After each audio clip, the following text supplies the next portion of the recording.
अभी जो है पिछले कल केंद्रीय बजट आया। बहुत उम्मीद थी लोगों को, देश के लोगों को, कि इस बजट में हिमाचल के लिए कोई राहत पैकेज होगा, क्योंकि जिस ढंग से कोरोना के चलते हिमाचल प्रदेश की जो आर्थिक स्थिति है वो बद से बदतर होती जा रही है। हमारा जो पर्यटन उद्योग है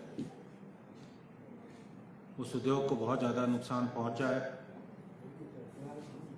उसी तरह से हमारे जो किसान हैं, बागवान हैं और हमारे छोटे व्यापारी हैं और हमारे जो लघु सूक्ष्म मध्यम उद्योग है वो भी बुरे हालात में, क्योंकि बहुत सारे उद्योग जो है पलायन कर चुके हैं और कुछ तैयारी में।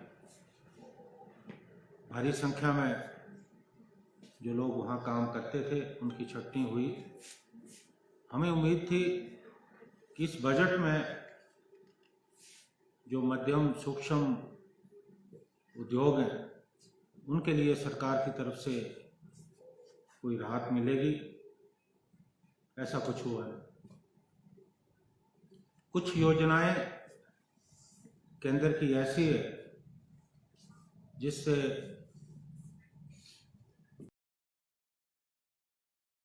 हिमाचल भारतीय जनता पार्टी के लोग हैं वो बढ़ा चढ़ा के गुणगान कर रहे हैं कि हिमाचल को जो है सस्ते दर पे कर्जा मिले। बात वही की वही रहेगी, यानी कर्जा लेते जाओ। हिमाचल को आत्मनिर्भर बनाने की कोई कोशिश नहीं। आप सस्ते दर पे कर्जा लो। 5 से 7 हजार करोड़ कर्जे का प्रावधान है, यानी कुल मिलाकर हिमाचल जो है कर्ज मुक्त नहीं होगा, कर्ज बढ़ता जाए। ना तो जीएसटी में कोई कटौती हुई, ना ही मध्यम वर्ग को कोई राहत देने का प्रयास हो। युवाओं के लिए कोई योजना नहीं।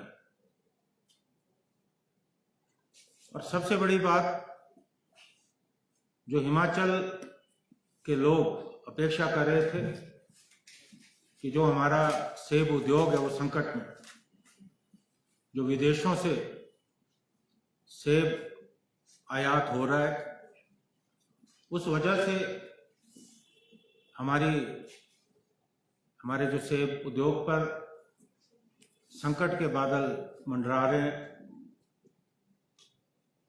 प्रधानमंत्री ने चुनाव से पूर्व, इनके और भी काबीना मंत्री हैं, उन्होंने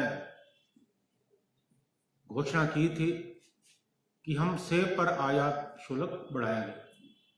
और मुख्यमंत्री जी ने भी अभी दिल्ली जाकर केंद्र के नेताओं से मिलकर ये बात रखी थी, लेकिन मुझे लगता है अनसुना कर दिया गया। आयात शुल्क 100% होना चाहिए था ताकि सेब उद्योग को राहत मिलती। ऐसा हुआ नहीं। आने वाले समय में सेब उद्योग को बहुत ज़्यादा संकट का सामना जो है करना पड़ेगा। इससे बागवानों में बहुत ज़्यादा जो है निराशा है। हिमाचल में रेलवे और हवाई अड्डों के विस्तार के लिए कोई योजना की स्वीकृति इस बजट में नहीं है। पर्यटन को पूरी तरह से अनदेखा किया गया। कुल मिलाकर मैं ये कहना चाहता हूं कि इस बजट से जो अमीरों और गरीबों के बीच में खाई है वो और ज्यादा बढ़ेगी। जो बड़े बड़े उद्योगपति हैं उन्हें हो सकता है इसका फायदा हो, लेकिन देश का मध्यम वर्ग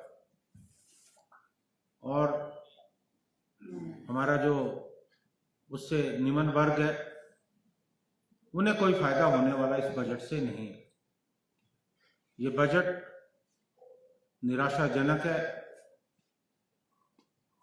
और लगता है कि आने वाला समय देश पे जहां भारी पड़ने वाला है, वहां हिमाचल जैसा छोटा राज्य हमें नितांत आवश्यकता थी कि हमें केंद्रीय मदद मिलती, कोई राहत पैकेज मिलता, ताकि हिमाचल प्रदेश को कर्जे से राहत मिलती और विकास के कामों को गति मिलती। ऐसा हुआ नहीं। हमें इस बजट से बहुत ज्यादा जो है निराशा हुई। सर, मुख्यमंत्री कह रहे हैं कि बजट काफी सार्थक है और एक पर्वतमाला योजना का भी जिक्र किया गया है इसमें, जिससे पहाड़ी क्षेत्रों में जो टूरिज्म है वो भी बढ़ेगा और कनेक्टिविटी भी। देखिए, मैं उसका जिक्र कर चुका हूं। उसके लिए कर्ज का प्रावधान है, यानी आपको कर्ज से मुक्ति नहीं मिलेगी। जो भी कुछ आपको लेना है वो आपको कर्ज के रूप में मिलेगा। अगर पहाड़ी राज्यों के विकास के लिए, खासकर हिमाचल के विकास के लिए आप जो है कोई पैकेज देते तो निश्चित तौर पे उसका हिमाचल को फायदा हो सकता था। इसका फायदा होने वाला नहीं। पिछले कल एक प्रेस वार्ता आयोजित की गई थी सुरेश भारद्वाज की तरफ से। इसमें प्रदेश सरकार के 4 साल कार्यकाल पूरे होने पर उन्होंने बहुत सारी योजनाएं गिनाई। प्रदेश सरकार ने ये किया है, वो किया है, लेकिन पिछली गवर्नमेंट की अगर बात करें तो योजनाएं तो शुरू की लेकिन वो चला नहीं पाए। किस तरह की? देखिए, हम बार बार इस बात का खुलासा कर चुके हैं कि इन 4 वर्षों में अगर विकास हुआ है तो ये श्वेत पत्र जारी करें। मैं बार बार ये कहता आया हूँ कि जो भारतीय जनता पार्टी का चुनाव से पूर्व दृष्टि पत्र था, उसमें कितने वादे जो है इन्होंने पूरे किए। कांग्रेस के समय में जो विकास के काम शुरू हुए थे, अगर इनके समय में पूरे हुए, खाली उन्हीं कामों का जो है उद्घाटन हुआ, फीते काटे गए। और अभी भी बहुत सारे काम ऐसे हैं जो कांग्रेस के समय में शुरू हुए थे, वो काम बंद पड़े। और इन 4 वर्षों में मैं फिर से कहना चाहता हूं कि 4 बड़े काम ये सरकार बताए जो प्रदेश के लिए हुए हों।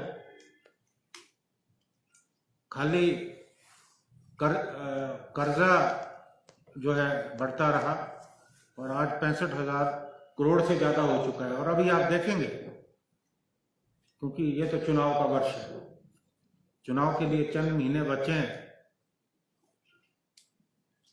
और ज्यादा कर्जा लिया जाएगा। तो मैं मंत्री महोदय की बात से बिल्कुल सहमत नहीं हूं कि वो जो कह रहे हैं उसमें कोई सच्चाई नहीं है। इसके अलावा उन्होंने पूर्व मुख्यमंत्री पर ये चीजें कही कि वो 6 बार के मुख्यमंत्री तो रहे लेकिन वो सरकार रिपीट नहीं करवा पाए। लेकिन पहली बार ऐसा होने वाला है जब अब जो विधानसभा के चुनाव होने वाले हैं उसमें बीजेपी की जो सरकार है वो रिपीट होने वाली है। अब ये तो मुंगेरी लाल के हसीन सपने हैं। अगर वो दिन में सपने देख रहे हैं तो हमें कोई आपत्ति नहीं, ऐसा होने वाला नहीं। अभी जो उपचुनाव हुए उसमें 4-0 से भारतीय जनता पार्टी की शिकस्त हुई। ये खाली 4 उपचुनाव नहीं थे, हिमाचल के 20 विधानसभा क्षेत्रों में ये चुनाव हुए। और इसमें चंबा जिला, लाहौल स्पीति जिला, किन्नौर जिला, मंडी जिला, कुल्लू जिला, कांगड़ा जिला और सोलन, इतने जिले थे। तो वहीं भारतीय जनता पार्टी की हार हुई। तो अब क्या उम्मीद कर सकते हैं कि सरकार रिपीट होगी? ऐसा होने वाला नहीं। सर, कोरोना की बंदिशों में सरकार ने छूट दे दी है, तो क्या कांग्रेस जो है अपने प्रचार को तेज करेगी 2022 के लिए? देखिए, अगर छूट दी है तो निश्चित तौर पे हमने तो अभी पाबंदी रखी। मैंने कहा था कि मैं अपने कार्यक्रम स्थगित कर रहा हूं और आज की तारीख तक मैंने सारे दौरे बंद किए। और अब क्योंकि सरकार ने छूट दी है और सरकार जो मुख्यमंत्री हैं, मंत्री हो तो लगातार दौरे कर रहे हैं, तो अब हम भी अपना जो कार्यक्रम है वो शुरू करने वाले हैं। लेकिन हम कोरोना के जो प्रोटोकॉल है उनका निश्चित तौर पे जो है ख्याल रखेंगे।